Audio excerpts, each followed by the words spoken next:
Baik, bismillahirrahmanirrahim. Assalamualaikum warahmatullahi wabarakatuh. Innal hamdalillah nahmadu wa nasta'inuhu wa nastaghfiruh wa na'udzu billahi min syururi anfusina wa min sayyiati a'malina. May yahdihillahu fala mudhillalah wa may yudlilhu fala hadiyalah. Asyhadu an la ilaha illallah wa asyhadu anna Muhammadan 'abduhu wa rasuluh la nabiyya wa la rasula ba'da amma ba'du. Alhamdulillah teman-teman, segala puji bagi Allah, puja dan puji syukur harus senantiasa kita utarakan kepada Dia yang senantiasa mengawasi kita, kepada Dia yang senantiasa menjaga, memberikan kasih dan cintanya yang tiada henti. Bahkan berkat nikmat serta karunia-Nya kita sekarang pada malam hari ini bisa kembali bertemu dan Allah kumpulkan dalam majelis ilmu yang dimana majelis ilmu ini seperti ibarat taman-taman surga. Maka teman-teman tak lupa juga mari kita ucapkan sholawat dan salam kita kepada junjungan kita suri tauladan kita semua baginda Nabi Muhammad sallallahu alaihi wasallam dengan mengucapkan Allahumma sholli ala Muhammad wa ala Muhammad. Kemudian teman-teman, alhamdulillah pada malam hari ini ya, ini sebenarnya sih santai saja ya. Jadi namanya juga ngaji asik, gak bisa formal-formal ya, karena kita tuh audiensnya anak muda. Maka teman-teman, karena fokusnya ngaji asik itu sentralnya anak muda, maka kita bawa enjoy, bawa asik. Jadi teman-teman gak usah sepaneng, siapkan catatannya dan juga siapkan konsentrasi. Nah, kalau aku sendiri biasanya itu ya, karena dulu seringnya ngisi-ngisi seminar. Jadi MC seminar, jadi biasanya dulu sering pakai ice breaking ya. Tapi karena kajian ya kita santai saja. Alhamdulillah teman-teman, ini pertemuan kita yang ketiga di kajian ngaji asik tiap Selasa malam ya. Kita istiqomahkan di Masjid Az-Zaitun UMS nih. Buat teman-teman yang sedang nonton di live Instagram, di live YouTube juga ya? Enggak. Oh enggak. Bisa disimak insyaallah tiap Selasa malam ya. Tepatnya sekitar jam 8 kurang lebih kita ada kajian-kajian tematik seputar anak muda. Nah, kali ini kita kedatangan tamu yang sangat spesial, yaitu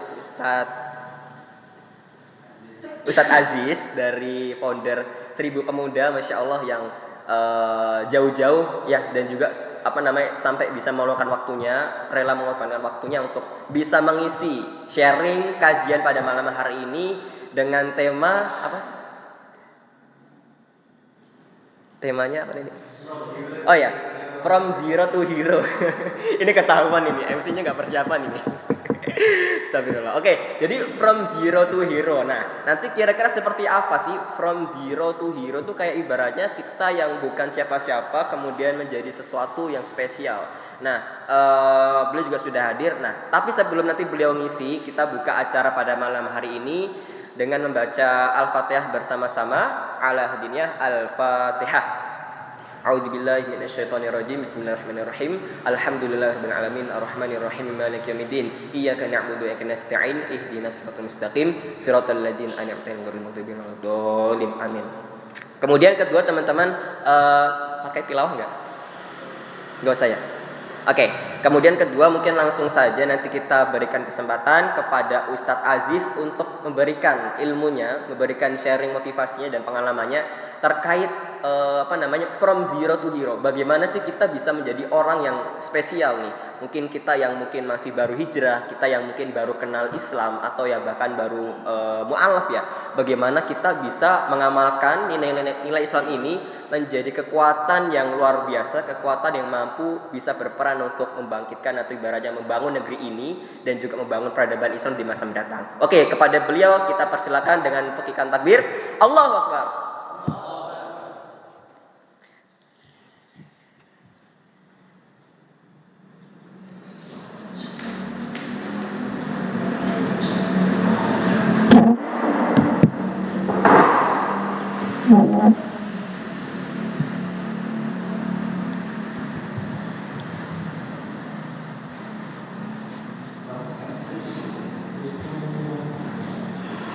Bismillah, Assalamualaikum warahmatullahi wabarakatuh.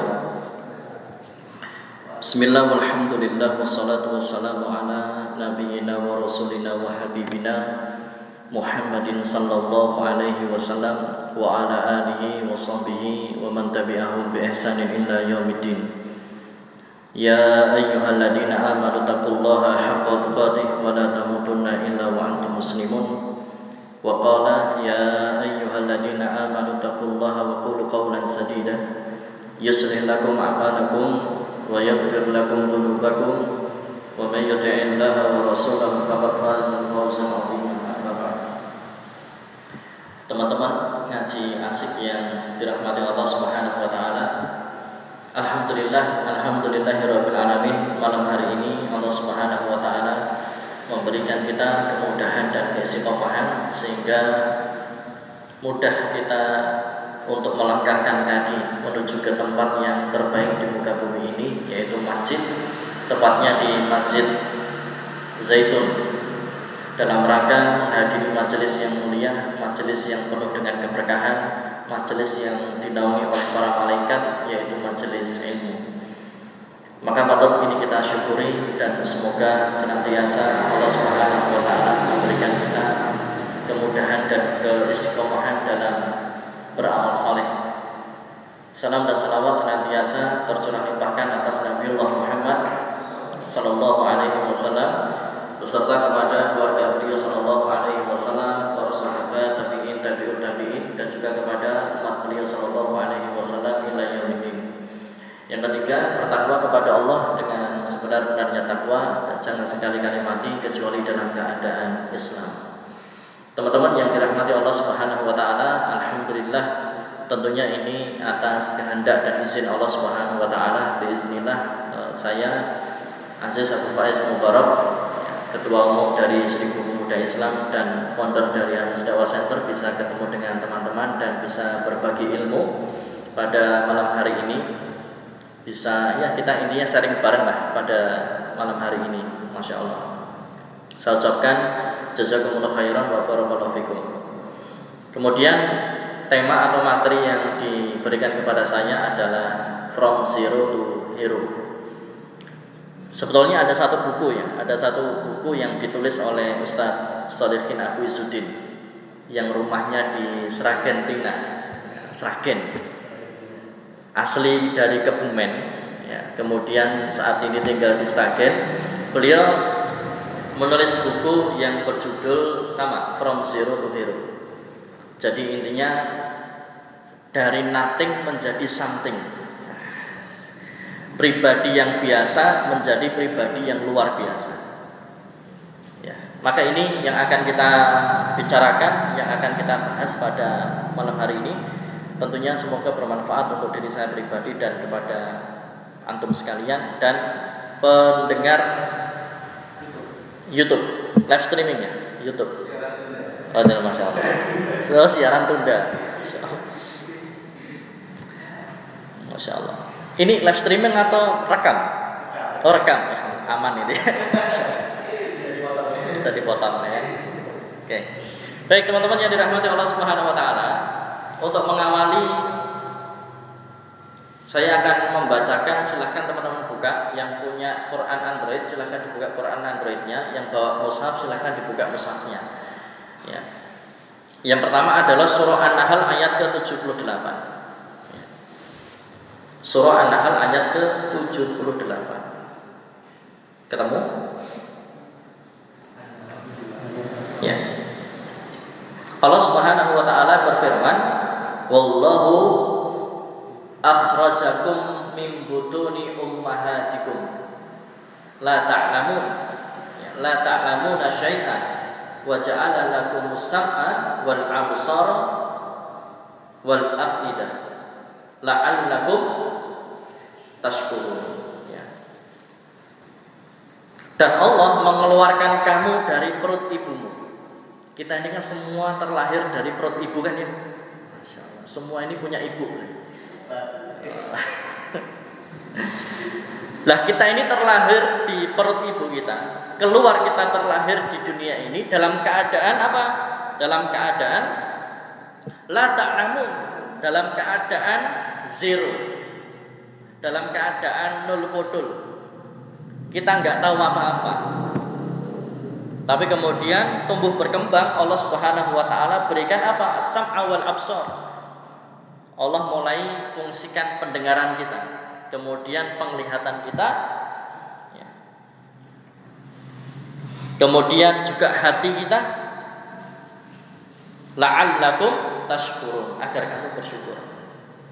Jadi ini kita awali dengan zero, di mana kita terlahir dari perut ibu kita dalam keadaan nol bodol, dalam keadaan zero, dalam keadaan gak tahu apa-apa, dalam keadaan yang gak bisa apa-apa. Makanya dalam surah ini tadi, surah An-Nahl ayat ke-78 ya.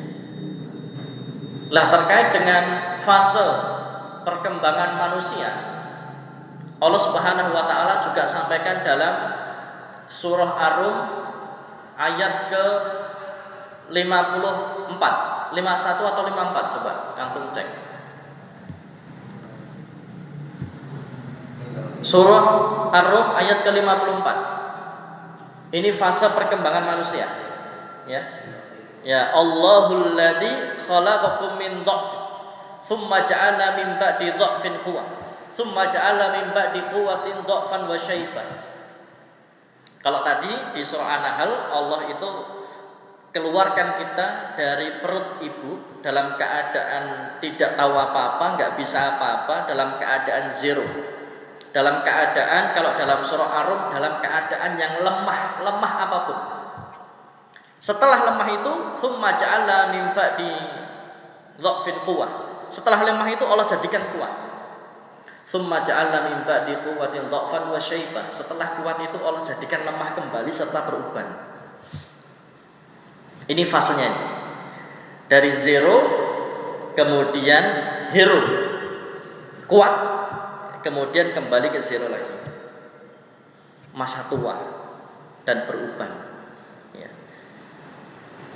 Maka teman-teman yang dirahmati Allah Subhanahu wa taala, maka ini yang pertama. Yang pertama itu zero to hero adalah bagaimana kemudian kita bisa memanfaatkan masa muda kita dengan sebaik-baiknya.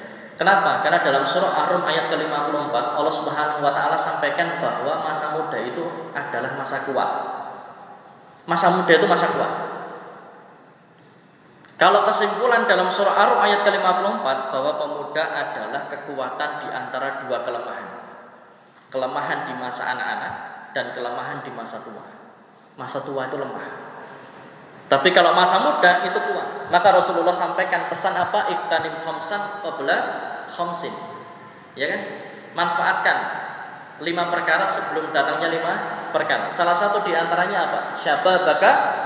Syababaka qabla haramik. Manfaatkanlah masa mudamu sebelum masa tuamu. Manfaatkanlah fase kuatmu sebelum datangnya masa lemah. Kalau kuat itu kita bisa ngapa-ngapain. Teman-teman di sini ngaji duduk 2 jam kuat. Kenapa? Mudah. Tapi kalau sudah sepuh, asbul elendetan, ya kan? Kena kipas angin, sesok masuk angin, ya kan? Kalau teman-teman ini kuat, masya Allah. Jadi kalau teman-teman yang ngakunya muda, duduk pengajian nggak kuat, ini penuaan dini nih. Muda aja umurnya, katanya. Baik. Jadi ini teman-teman yang dirahmati Allah Subhanahu wa taala, kita keluar di dunia ini pada awalnya zero. Kemudian Allah kuatkan kita di masa muda. Dan maka kalau pengen jadi sesuatu, kalau pengen jadi orang yang besar, pengen jadi orang yang berhasil, yang sukses, maka manfaatkanlah masa muda dengan sebaik-baiknya. Ini supaya menjadi hero kita, supaya menjadi something, maka manfaatkan masa muda dengan sebaik-baiknya. Dan masya Allah, spesialnya masa muda, sampai-sampai Rasulullah SAW sampaikan dalam hadis yang 7 golongan akan mendapatkan naungan, ya kan? Sab'atun yudhilluhumullahu fi dhillihi yauma la dhilla illa dhilluh. Ada 7 golongan yang Allah Subhanahu wa taala akan naungi ketika kemudian kita dikumpulkan di padang mahsyar dalam keadaan tidak berbusana, dalam keadaan nyekermen, tidak beralas kaki, dan dalam keadaan matahari itu didekatkan di atas kepala kita. Allah akan berikan naungan dalam naungan arsy-Nya. Siapa dia? Syabun nasya'a fi ibadatillah. Seorang pemuda yang tumbuh, dia berkembang, dia tumbuh dalam ketaatan kepada Allah dan dalam beribadah kepada Allah Subhanahu wa taala. Jadi mengisi masa mudanya itu dengan ketaatan, mengisi masa mudanya itu dengan ibadah, mengisi masa mudanya itu penuh dengan kebaikan, mengisi masa mudanya itu terus menjadi aktivis dakwah, aktivis masjid itu, masya Allah. Selanjutnya apa? Rajulun qalbuhu mu'allaqun fil masajid. Yang akan mendapatkan naungan adalah seorang rajul, laki-laki, yang hatinya itu kalau orang Jawa bilang terkantil-kantil dengan masjid. Hatinya itu cinta masjid. Kalau sholat, rajul, namanya rajul kalau sholat di masjid. Rajul sholat di rumah ini rajul yang sholihah. Ini pakai ilmu kena. Jadi kalau rajul, hatinya harus tertambat, harus cinta. Sholatnya di masjid. Betah dia di dalam masjid untuk sholat, menuntut ilmu, baca Quran, tadarus, ya kan, baca Quran, zikir dan sebagainya. Cinta masjid dia, dan akan senantiasa memakmurkan masjid. Maka ini pemuda Islam yang seperti ini nih, masya Allah. Ya. Nah, jamaah yang dirahmati Allah Subhanahu Wa Taala, maka untuk menjadi hero itu memang tidak bisa jauh-jauh dari masjid, nggak bisa jauh-jauh dari masjid. Bahkan Rasulullah ketika membina para sahabat, pusatnya di mana? Di masjid. Ketika Rasulullah hijrah ke Madinah, ketika Rasulullah hijrah di Madinah, bahkan Rasulullah membangun masjid dulu baru rumah beliau. Awal mula beliau hijrah itu ya numpang tidur di rumah orang. Masjid dulu yang dijadikan. Kenapa? Karena di situ masjid menjadi pusat segalanya. Masjid menjadi pusat ibadah, masjid menjadi pusat untuk membahas sesuatu, masjid menjadi pusat untuk tarbiyah. Bahkan para sahabat yang tidak punya rumah, tidak punya pekerjaan, untuk sementara mereka tinggal di namanya Ahlus Suffah itu yang kita kenal, masjid yang bagian belakang. Karena masjid modelnya Masjid Nabawi yang dulu dibangun oleh Rasulullah itu kotak, kemudian di depan tertutup, di tengahnya terbuka, di belakang tertutup. Depan tertutup buat sholat, tengah itu biasanya buat kemudian membahas sesuatu yang perlu dibahas. Kemudian belakang itu biasanya tempat tinggalnya para sahabat yang tidak punya tempat tinggal. Mereka tidurnya di mana? Sekarang masjid ditulisi masjid dilarang tidur. Oh, sini nggak ada, alhamdulillah. Berarti antum boleh tidur di sini. Tapi masya Allah, padahal para sahabat itu hijrah kan dalam keadaan zero kan? Sahabat itu hijrah dalam keadaan zero. Termasuk orang terkaya, salah satunya adalah Abdurrahman bin Auf. Ketika di Mekah ini menjadi saudagar yang kaya raya, tapi begitu hijrah dicegat sama orang-orang Quraisy, kemudian dikatakan apa? Kamu boleh hijrah ke Madinah, tetapi kekayaanmu tinggal semua di Mekah. Tinggal semua di Mekah. Akhirnya apa? Para sahabat termasuk diantaranya Abdurrahman bin Auf lebih melepas dunia, lebih memilih untuk melepas kekayaannya supaya tetap bisa hijrah ke Madinah. Dalam hanya keadaan membawa baju yang dia kenakan. Kekayaannya cuma itu tok, asetnya cuma itu aja. Yang dia punya cuma baju yang dia kenakan. Semua harta yang miliaran itu, bahkan mungkin triliunan itu semua ditinggal di Mekah. Hijrah di Madinah, zero. Tapi kemudian ditarbiyah oleh Rasulullah di Madinah, di masjid itulah, maka dari yang zero itu menjadi hero. Masya Allah. Abdurrahman bin Auf itu yang dari awalnya kaya, kemudian miskin, kemudian bisa kaya lagi di Madinah. Bahkan apa kata orang-orang di riwayat, dalam satu riwayat disampaikan, onta itu yang bawa hartanya Abdurrahman bin Auf itu kalau sudah jalan itu membuat Madinah lindu, membuat Madinah itu gempa bumi, membuat Madinah itu bergetar dengan langkah kaki onta yang membawa hartanya Abdurrahman bin Auf. Bisa kita bayangkan sebanyak apa hartanya Abdurrahman bin Auf, sampai bisa membuat satu kota itu bergetar. Harta kita kalau diangkut itu ada yang bergetar nggak ya?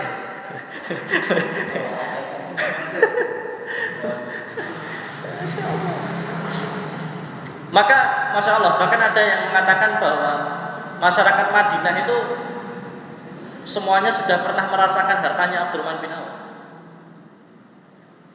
Luar biasa, begitu banyak harta Abdurrahman bin Auf. Dari zero menjadi hero. Dari mana? Berawal dari masjid.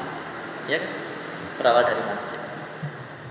Jadi masjid di zamannya Rasulullah, Masjid Nabawi itu bukan hanya untuk sholat, bukan hanya untuk baca Quran, bukan hanya untuk pengajian, tetapi juga di situ urusan-urusan masalah-masalah keumatan diselesaikan di situ.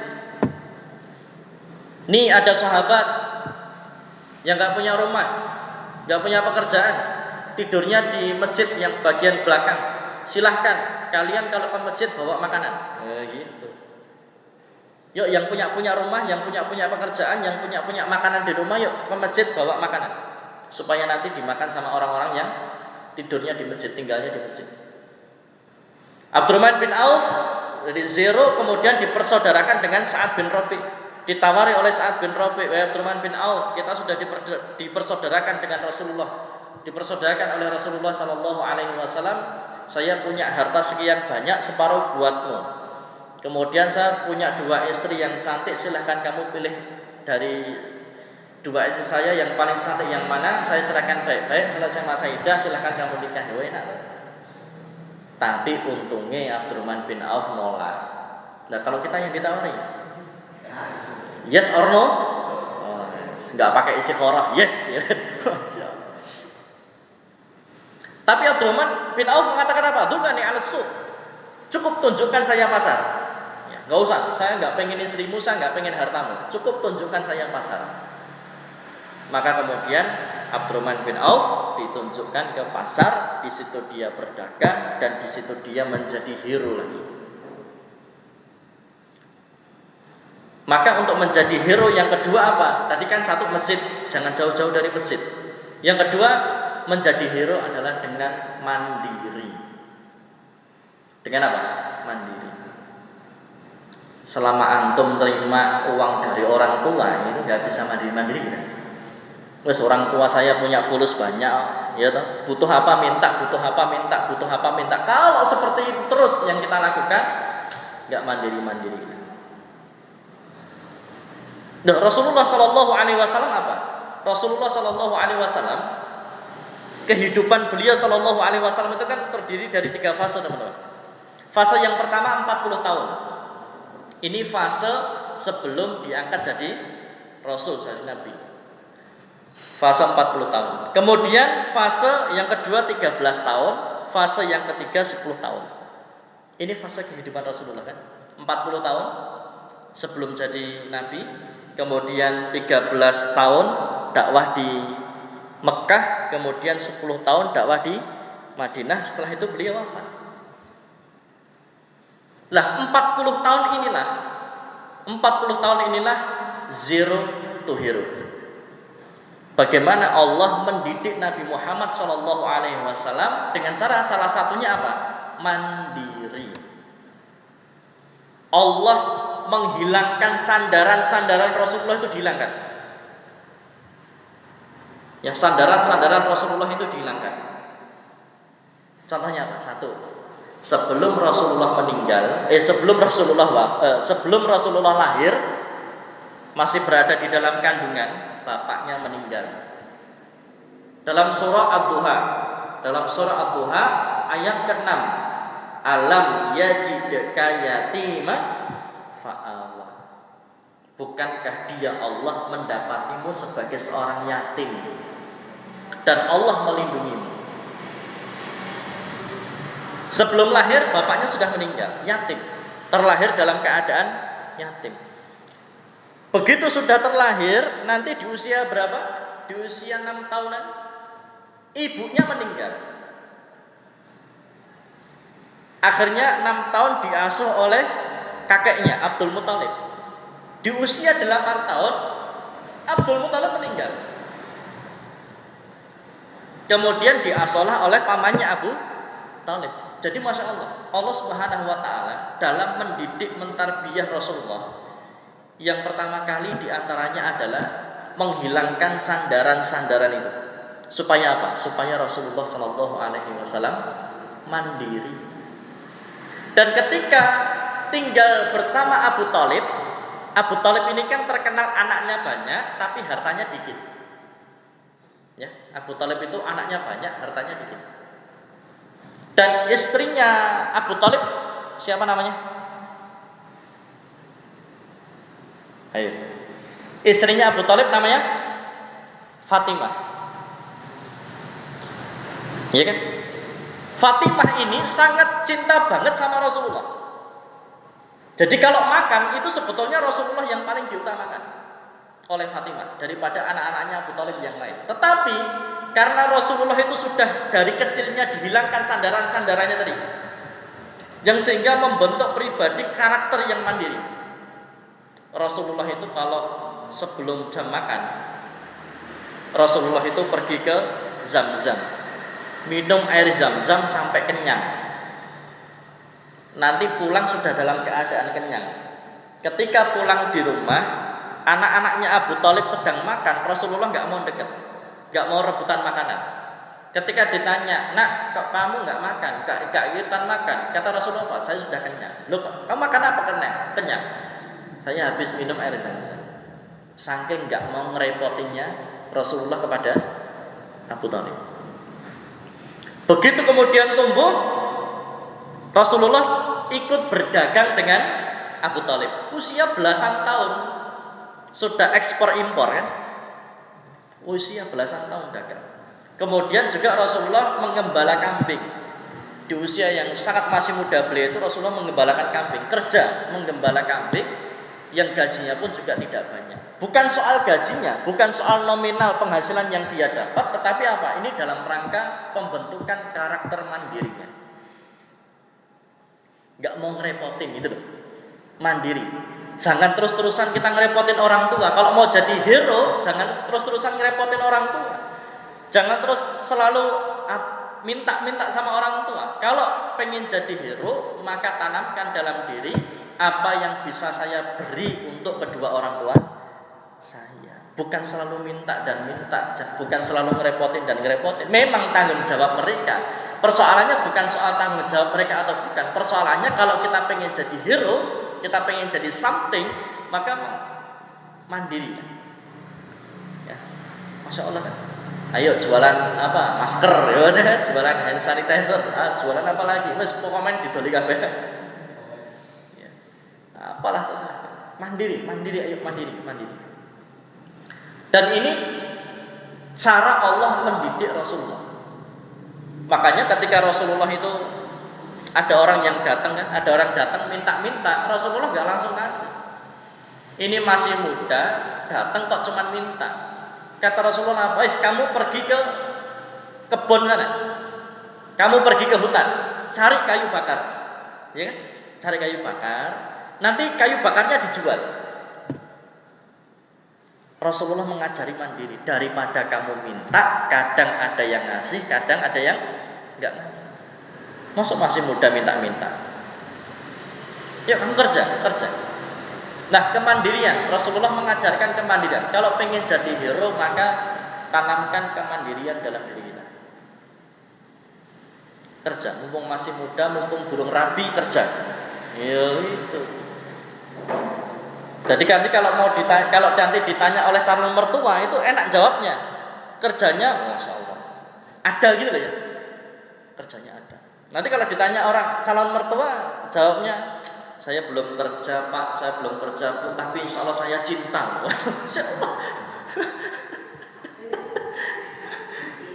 Saya cinta, ya Insya Allah. Padahal Rasulullah sampaikan apa? Tunkahul mar'atu li arba. Wanita itu dinikah atau bisa juga laki-laki, ya kan? Kalau mau nikah lihat 4 hal. Yang pertama jamaliha, lihat fisiknya dulu, nyaman, ya kan? Ganteng, cantik. Itu realistis, Islam itu realistis, makanya ada syariat yang namanya nador. Kalau memang wanitanya bercadar atau dia pakai niqab, kalau tahap awal sudah serius dan memang betul-betul lanjut, barulah kemudian ada nador, ngeliat. Soalnya nek nganggo cadar ini kita ayu kabeh.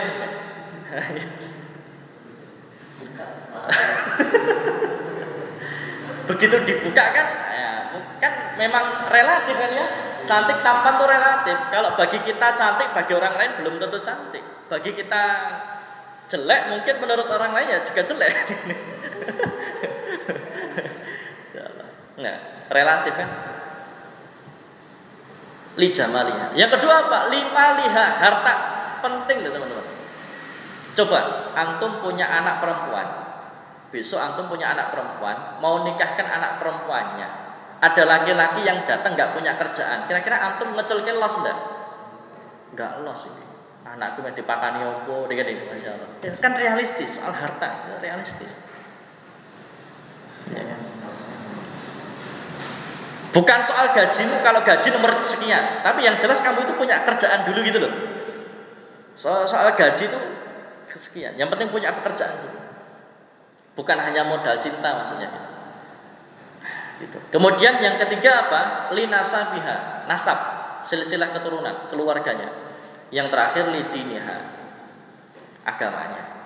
Masya Allah, kalau antum dapeti wanita yang empat-empatnya ada, Masya Allah, langsung terima aja. Gitu. Bismillah, wes cantik, sugih, silsilah nasabnya bagus, ya, agamanya bagus, hafidah sekalian, Masya Allah. Cuman model-model seperti ini nih ya jarang, ya toh. 1001 yang bisa empat-empatnya masuk ini loh ya. Kalaupun ada, belum tentu mau sama kita juga. Beda keyakinan. Kita yakin ini, masanya makin nolak ya. Masya Allah. Ya. Mandiri, jiwa mandiri. Mumpung masih muda teman-teman, mumpung masih muda. Jangan sampai ada anggapan, Ustaz, saya ini masih sekolah masa kerja. Jangan ada anggapan kayak gitu. Jangan ada anggapan kayak gitu. Saya kuliah, Ustaz, masuk saya kerja. Jangan ada anggapan kayak gitu. Dan jangan ada anggapan kerja itu harus lulus dulu. Jangan. Kalau kita anggapannya seperti itu, hero-nya nanti kita telat. Telat kita jadi hero, telat kita jadi something itu telat. Baru nyari pekerjaan setelah lulus kuliah. Keburu tua. Tadi loh, manfaatkan masa muda, masa kuat. Di masa kuat ini kita bisa ngapain aja? Pilih mana? Lulus dulu baru kerja, atau bahkan kita bisa ngeragati kuliah sendiri. Ragat kuliah sendiri kan? Kerja, hasilnya buat biaya kuliah sendiri. Jadi nggak minta-minta sama orang tua. Bangga kita, gagah. Lulus wisuda, kuliah dengan biaya sendiri. Nanti nikah dengan biaya sendiri. Oh, itu gagah. Kalau nikah dengan biaya sendiri, kita bisa bikin nikahnya tuh nikah syar'i itu loh. Gitu. Mungkin laki perempuan dipisah, gitu. Atau mungkin yang diundang cuma laki-lakinya, rasa ngundang campur saru. Ngerti campur saru ya? Iya, campur saru ya, joget-joget ini. Kalau nikah dengan biaya sendiri enak, kita mau bikin apa terserah kita. Wong kita biaya yang dari kita. Nah, tapi kalau yang membiayai orang lain, nah udah kita terpenjara kan. Mau bikin syar'i nggak bisa.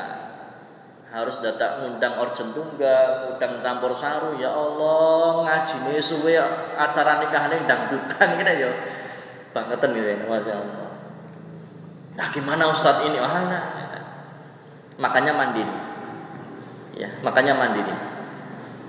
Kita berharap bisa memberikan sesuatu kepada orang tua, bukan terus minta, bukan terus mengandalkan orang tua. Dan ini yang Allah didikkan, ini yang Allah tarbiyahkan kepada Nabi Muhammad, menghilangkan semua sandaran-sandaran ini supaya kemudian kita bisa mandiri.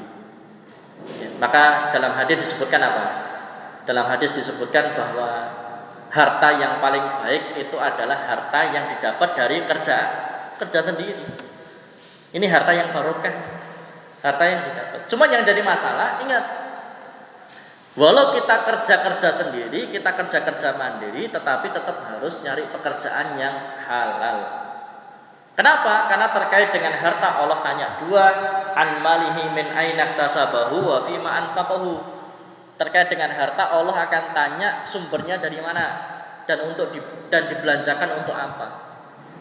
Makanya tiap pagi kita berdoa apa? Allahumma inni as'aluka ilman nafi'a wa rizqan thayyiban wa amalan mutaqabbala. Yang jadi saksi pembahasan wa rizqan thayyiban. Rezeki yang thayyib. Kerja, silahkan kerja, mandiri, bisnis. Tetapi biasanya kalau mahasiswa itu banyak godaan pekerjaan-pekerjaan yang minimal subhat, bahkan bisa sampai haram. Kenapa? Karena pengen dapat hartanya instan. Mie instan saja nggak instan loh, jadi kan? Mie instan saja nggak instan loh. Nggak ada sesuatu yang instan tuh nggak ada. Mie instan saja nggak instan. Tapi mahasiswa pengennya kerjane nggak capek, tapi pengen dapat duitnya banyak. Akhirnya apa? Ikut MLM. Oh, sudah goror ya, subhat, bahkan sampai kepada haram. Banyak nggak kayak gini? Mahasiswa banyak sekali. Wong saya pernah mahasiswa. Biasanya itu mahasiswa terjebaknya di situ, bisnis-bisnis yang subhat atau bahkan haram, goror di situ, perjudian di situ.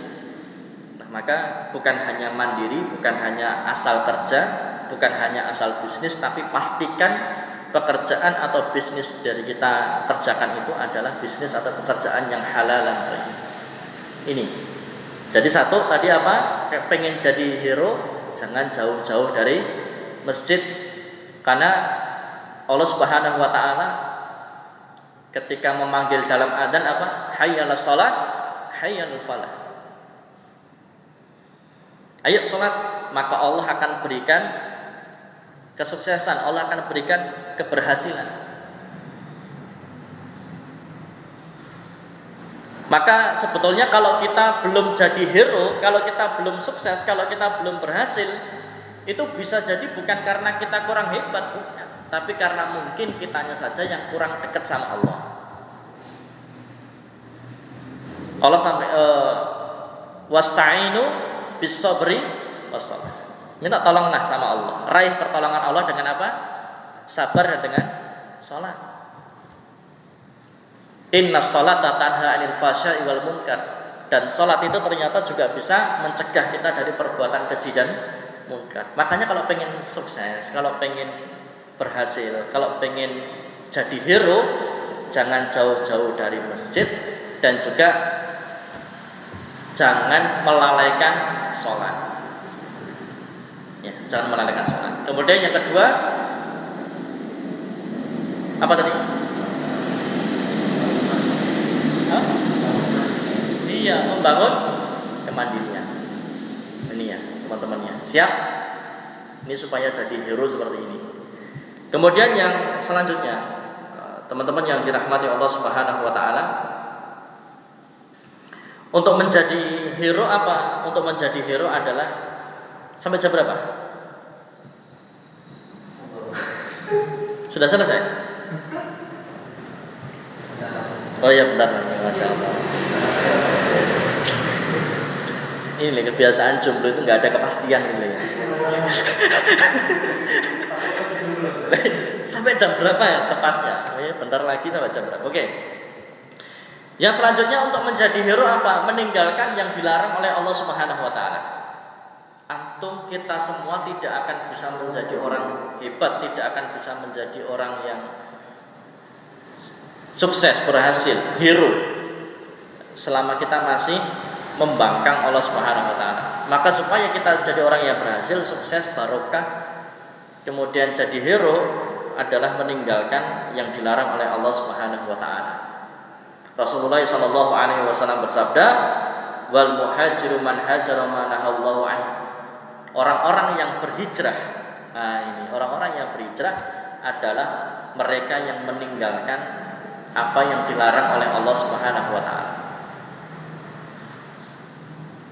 Maka supaya menjadi hero, bisa menjadi hero kita hijrah. Hijrah. Tinggalkan apa yang Allah larang. Tinggalkan apa yang Allah larang. Kemudian apa? Melakukan banyak kebaikan. Kata Rasulullah apa? Wa ajbi'is sayyi'atal hasanata tamhuha. Ikutilah keburukan dengan kebaikan. Hijrah. Masa lalu yang buruk-buruk tinggalkan. Kemudian ikuti dengan kebaikan. Banyak kebaikan. Rasulullah Allah Subhanahu wa taala berfirman supaya tidak rugi apa? Supaya tidak rugi wal 'asr innal insana lafi khusr. Ya, demi masa, demi waktu manusia itu rugi. Kecuali siapa?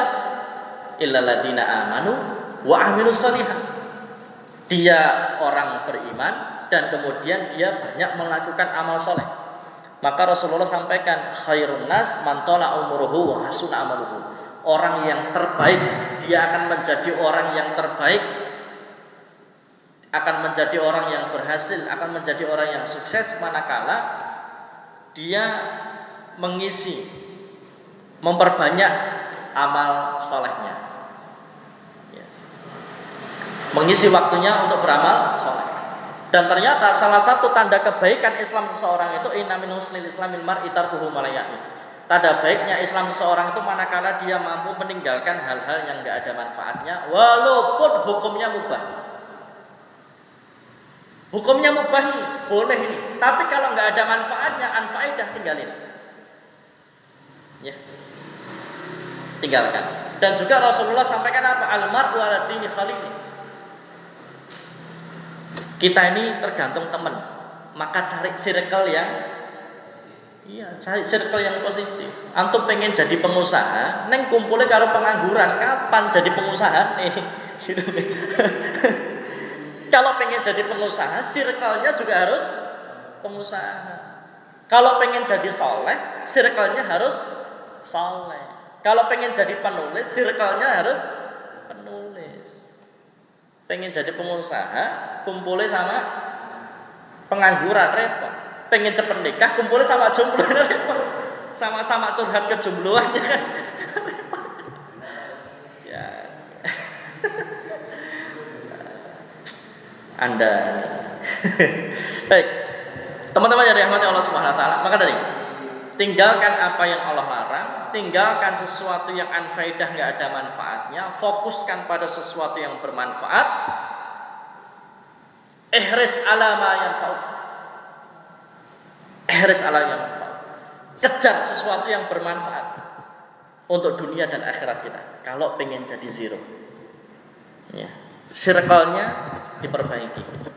Kalau pengen jadi hero, ya. Maka ini teman-teman yang dirahmati Allah Subhanahu Wa Taala, beberapa tips atau beberapa supaya kemudian kita bisa menjadi hero, ya, from zero to hero. Jadi pribadi yang bisa menjadi pribadi yang luar biasa. Satu, jangan jauh-jauh dari masjid, jangan lalaikan sholat. Kemudian yang kedua, mandiri. Ya, kemudian yang ketiga, tinggalkan apa yang Allah larang, tinggalkan hal-hal yang gak ada manfaatnya. Fokus pada sesuatu yang memberikan manfaat untuk kita fid dunya wal akhirah. Kemudian yang keempat, pilih circle. Ya, pilih circle. Ini Masya Allah luar biasa. Lah kalau sudah seperti ini, terhadap sesuatu yang enggak bermanfaat saja kita tinggalkan, hukumnya mubah, padahal apalagi terhadap sesuatu yang haram, jelaslah kita tinggalkan. Ya kan? Jelas kita tinggalkan. Fokus pada sesuatu yang manfaat, yang halal, yang Allah bolehkan. Hasilnya tawakalkan kepada Allah. Allah sampaikan dalam surah At-Talaq apa? Wa may yattaqillaha yaj'al lahu makhraja wa yarzuqhu min haitsu la yahtasib wa may yatawakkal 'ala Allahi fa huwa hasbuh wa may yattaqillaha yaj'al lahu min amrihi yusra wa may yattaqillaha yukaffir anhu sayyi'atihi wa yu'tim lahu ajran. Barang siapa yang mau meninggalkan yang buruk-buruk, fokus dia bertakwa kepada Allah Subhanahu wa taala, hanya menjalankan apa yang Allah perintahkan, hanya mau melakukan yang bermanfaat untuk dunia dan akhiratnya, maka Allah akan berikan solusi. Allah akan berikan rizki dari arah yang tak disangka-sangka. Kemudian dia serahkan hasilnya kepada Allah Subhanahu wa taala. Dia tinggalkan yang haram, kemudian dia melakukan yang halal, hasilnya dipasrahkan kepada Allah. Allah akan cukupi kebutuhannya. Kemudian barang siapa yang bertakwa kepada Allah, maka Allah akan permudah segala urusan-urusannya. Dan juga kemudian barang siapa yang bertakwa kepada Allah, Allah akan hapuskan dosa-dosanya dan Allah akan lipat gandakan pahalanya. Maka luar biasa. Lihatlah Khalid bin Walid dulu yang preman berandal, ya, begitu masuk Islam dia berhijrah, akhirnya jadi hero dia. Sehebat apapun orang itu kalau melanggar Allah, maka di situ zero dia. Kenapa? Karena keberhasilannya hanyalah istidraj. Tapi kalau mau jadi hero, dia harus berhijrah kepada yang Allah perintahkan. Maka disitulah Khalid bin Walid dari yang awalnya berandal, dari awalnya preman, kemudian dia hero menjadi Saifullah, pedangnya Allah Subhanahu wa taala al-Mausul yang selalu terhunus. Umar bin Khattab, Masya Allah, dulunya preman, ya, dulunya jagoan, tapi membangkang Allah, tetap zero. Tapi kemudian dia berhijrah, beriman kepada Allah. Akhirnya kemudian apa kata Rasulullah? Rasulullah berdoa, ya Allah, berikan izzah Islam kepada dua Umar, antara Umar bin Khattab atau Amr. Siapa Amr? Abu Jahal. Dua Umar. Ternyata Allah lebih memilih Umar bin Khattab. Masya Allah. Jadi hero. Bilal bin Rabah, Masya Allah, bukan siapa-siapa, dia cuma budak. Tapi kemudian, Masya Allah, dia menjadi muadzinnya Rasulullah. Kemudian dia punya amal andalan apa? Setiap kali batal wudhu, dia wudhu lagi. Kemudian dia sholat 2 rakaat. Disitulah dia jadi hero. Bahkan Rasulullah mengatakan, wahai Bilal, aku sudah mendengar terompahmu, aku sudah mendengar langkah sandalmu di surga. Padahal Bilal masih hidup. Apa amalannya? Yaitu tadi, menjaga wudhunya. Masya Allah, menjadi muadzinnya Rasulullah SAW. Maka teman-teman yang dirahmati Allah Subhanahu Wa Taala, apa yang kita bisa, kemampuan apa yang kita miliki, keahlian apa yang kita bisa, passion apa kita, punya passion apa, maka maksimalkan itu dan kontribusikan itu untuk Islam. Masya Allah, maka akan jadi hero kita. Ya, karena hero-nya kita orang-orang beriman, hero-nya kita orang-orang Islam ini apa? Kalau kita semua dimasukkan ke dalam surga oleh Allah Subhanahu wa taala dan dijauhkan dari neraka. Maka ini teman-teman yang dirahmati Allah Subhanahu wa taala, sedikit dari apa yang bisa saya sampaikan, semoga bermanfaat ya. Dan tentunya doanya apa? Allahumma inni as'aluka ilman nafi'an. Ilmu yang bermanfaat adalah ilmu yang diamalkan. Maka tadi silahkan beberapa tips, yuk kita amalkan bareng-bareng. Dari zero to hero, dari yang nothing menjadi something. Dan Masya Allah, kita akan menjadi seorang pemuda yang betul-betul istimewa di hadapan Allah Subhanahu wa taala. Bukan hanya pemuda yang hanya tidak punya arah dan tujuan, tapi betul-betul pemuda yang dia punya passion, yang dia bisa memaksimalkan itu, yang dia berkontribusi besar terhadap Islam ini, yang dia punya karya, yang kemudian itulah yang membanggakan kita dan membanggakan keluarga kita. Dan yang paling ujungnya adalah Allah Subhanahu wa taala masukkan kita ke dalam surga. Aku lupa lihat astaghfirullah li wa lakum innahu wal ghafurur rahim. Ada yang bertanya? Ada pertanyaan enggak? Oh iya. Yang mau tanya atau masih ada yang belum jelas itu bisa ditanyakan. Ini sesi sharing santai jadi nggak usah sepanjang. Monggo yang mau bertanya silakan dari Instagram. Ya. Assalamualaikum warahmatullahi wabarakatuh. Assalamualaikum warahmatullahi wabarakatuh. Yang saya tanyakan, bagaimana jika kita itu merubah yang awalnya itu orang yang tidak jadi apa-apa, kemudian kita merubah, tapi kita kesulitan untuk mengamalkan matahari tadi. Sebenarnya biasanya biar kuat, biar ada yang nasihatin terus, ini ada motivasi, gimana? Baik. Kita yang belum jadi apa-apa supaya kita bisa menjadi sesuatu itu ya. Dari zero kemudian to hero, bagaimana caranya? Supaya kemudian kita bisa berubah itu harus punya tekad yang kuat memang. Ya. Antum teringatlah dengan kisah seorang pembunuh yang sudah membunuh 99 jiwa. Tekad tobatnya ini luar biasa kan? Tekadnya itu luar biasa. Dia datangilah orang ahli ibadah yang nggak punya ilmu, ya kan? Salah kasih fatwa, dibunuhlah dia, genap 100 jiwa yang dibunuh. Tapi apakah putus asa? Tidak, dia datang lagi ke ahli ilmu yang juga mengamalkan ilmunya. Akhirnya ada kesempatan bertobat. Tapi syaratnya apa? Harus hijrah. Harus hijrah, pindah lingkungan. Soalnya kalau lingkunganmu di situ terus, teman-temanmu itu terus, circle-mu itu terus, nggak akan berubah. Pindah, hijrah. Ya, kalau nggak bisa pindah rumah, nggak apa-apa, beli rumah yang mahal. Ya. Kalau nggak bisa pindah rumah, nggak bisa pindah lingkungan, ya setidaknya lah kita pindah teman-teman yang baik. Maka bagaimana caranya? Tadi satu, tekad yang kuat dulu kalau antum pengen berubah. Kalau nggak ada tekad yang kuat pengen berubah, nggak akan mungkin bisa. Tekad kuat dulu yang pertama. Ya. Harus punya azam. Faida azam fatawakal Allah. Ya kan? Yang kedua apa? Pilih teman, pilih circle. Ya, teman-teman yang baik, teman-teman yang soleh. Tapi resikonya antum akan dikucilkan teman-teman masa lalu. Tidak masalah. Ya.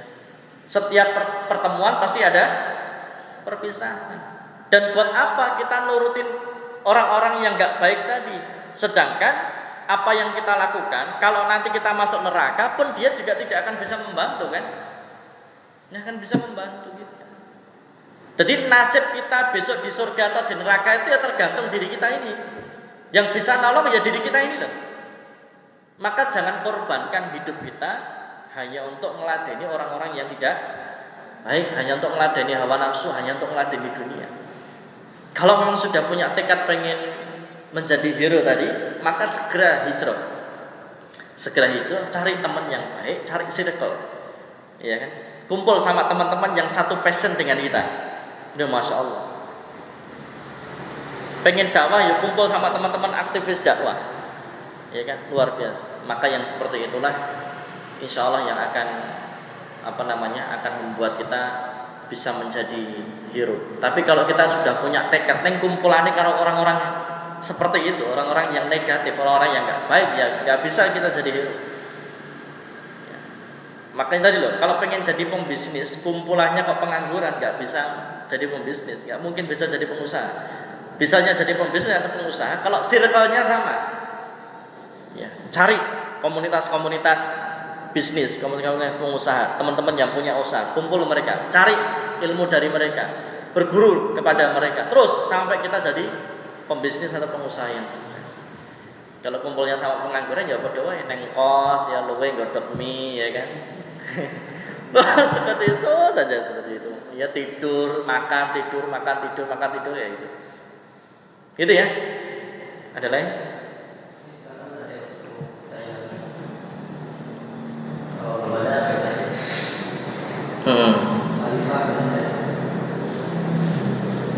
Kemudian dari Ustaz. Ya. Tadi kan disebutkan bagaimana kalau kita mandiri itu ya dari misal dari circle keluarga dulu kan kita kayak apa? Nyetok uang jajan itu stepnya gimana Ustaz? Misal kita dari nyetok uang jajan dari situ kita apakah minta orang tua untuk aku pengen lepas pengen mandiri atau gimana biar orang tua itu bisa percaya kita bisa dewasa kita bisa mandiri. Baik, terima uang jajan boleh lah. Minta ke orang tua boleh. Silahkan, itu masih tanggung jawab orang tua. Tapi pertanyaan saya, mau sampai kapan? Mau sampai kapan? Artinya apa? Uang yang sudah dikirim ke orang tua itu jangan dihabiskan semua. Tapi sisihkanlah sedikit untuk kemudian kita mulai mandiri di situ. Jadi orang tua tetap ngasih nggak apa-apa, tapi sebagiannya sisihkan untuk apa? Kemandirian kita, untuk kemandirian kita, sampai kemudian betul-betul kita ada hasilnya yang bisa kita sampaikan kepada kedua orang tua. Lah kalau dihabiskan habis minta, mau sampai kapan? Pertanyaannya mau sampai kapan? Gak akan mungkin bisa mandiri kita. Jadi kalau nyetop uang jajan, nyetop uang ini kan ekstrim itu ya. Ekstrim. Nanti antum bisa kelaparan ya. Ekstrim itu. Nyetop ya. Ya kalau saya nggak usah di-stop. Cuman tadi sisihkan sebagiannya untuk apa? Investasi. Untuk antum bisnis, untuk antum jualan, untuk modal awal. Kemudian diputarlah itu sampai nanti ada hasilnya yang bisa kita sampaikan kepada kedua orang tua kita. Jadi gak usah minta modal, wes saya minta modal sekian juta untuk jualan. Ya jelas gak percaya, ya kan? Tapi kita menyisihkan dari uang saku yang dikirim itu aja. Baru kemudian kita jalankan. Maka sebetulnya bisnis itu gampang kok. Banyak orang yang punya produk, kita kan tinggal masarin saja, ya kan? Tinggal masarin saja. Abdurrahman bin Auf tadi loh, nggak punya apa-apa, pergi ke pasar. Pertanyaannya modalnya dari mana?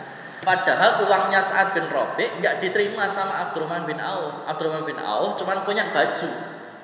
Modalnya Abdurrahman bin Auf adalah trust, kepercayaan. Dia pergi ke pasar. Dia cari produknya diambil dulu, kemudian dijual, setelah laku setor. Gitu loh. Jadi kalau ada orang mengatakan, wah saya nggak punya modal, Ustaz, saya nggak bisa bisnis, ya Allah. Kenapa? Yang selalu terbayang modal itu adalah uang. Padahal modal yang terbesar itu adalah kepercayaan sebetulnya. Kalau antum jadi orang yang bisa dipercaya, wes antum mau jualin produk temen itu bisa kok, bawa dulu jualin. Atau kalau nggak bisa bawa dulu apa? Ya jadi wakalah kan, jadi wakil saja. Kirimi katalognya, kirimi fotonya, jadikan story, dia share untuk jualan. Kalau laku baru diambilkan barangnya. Bisa juga open pre-order kan bisa. Intinya itu di kepercayaan dan tidak males dan tidak instan. Semua butuh proses, semua butuh tahapan. Lah itu dilakoni dulu. Kalau ada hasilnya baru sampaikan ke orang tua. Gitu. Jangan ujuk-ujuk langsung minta orang tua. Bu, saya mau bikin ini, modalnya sekian puluh jutaan, jeglek. Boy so tenan kan itu ya. Maka buktikan dulu. Itu ya, tahapannya seperti itu. Lah kalau memang sudah ada hasilnya dan memang hasilnya memang sudah bisa mencukupi kebutuhan kita sampaikan ke orang tua, Pak, Bu, insya Allah bulan depan gak usah transfer. Karena apa? Alhamdulillah anakmu ini sudah bisa dagang dan hasilnya sekian, insya Allah. Nanti orang tua, ya soleh, yo tabungan awakmu rabi wae ya. Oh kan masya Allah. Ya, siap. Ada lagi?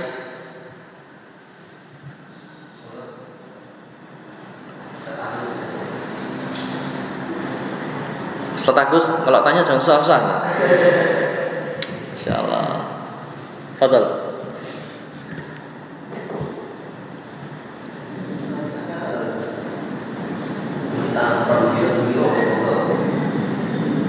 Kalau belum ada kita akan oke, mungkin baik, sebelumnya saya akan berjalan kepada Ustaz yang sudah memaparkan materi sangat luar biasa. Temanya tadi awalnya from zero to hero, terus video kita jelasin lebih kayaknya dari nanti jadi something. Itu dalam banget sih. Dari nanti jadi something. Jadi seperti katakan ternyata bahwa kita harus masih untuk menjadi hero. Kedua adalah kita harus bisa mandiri. Kalau kita bicara apa namanya ini amal ya, kalau ibaratnya dari segi harta. Kemudian ketiga adalah kita sebagai manusia itu pasti tempat dalam diri circle terbaik biar kita bisa jamaah untuk berubah karakter. Oke, mungkin saya juga ucapkan terima kasih banyak pada jamaah yang sudah hadir pada malam hari ini, baik yang di masjid maupun yang online. Masya Allah saya juga di YouTube. Semoga berkah ilmunya terkurangi, semoga senantiasa Allah berikan kita nur cahaya agar senantiasa semangat untuk menuntut ilmu, mau ilmu yang dari A sampai Z, semoga kita senantiasa semangat. selanjutnya adalah kita mari kita cukupkan dengan membaca hamdalah bersama-sama. Alhamdulillahirobbilalamin dari majelis. Subhanallah, asyhadu an la ilaha illa anta, astaghfiruka wa atubu ilaik. Demikian dari Ana Teman sebagai MC. Wassalamualaikum warahmatullahi wabarakatuh.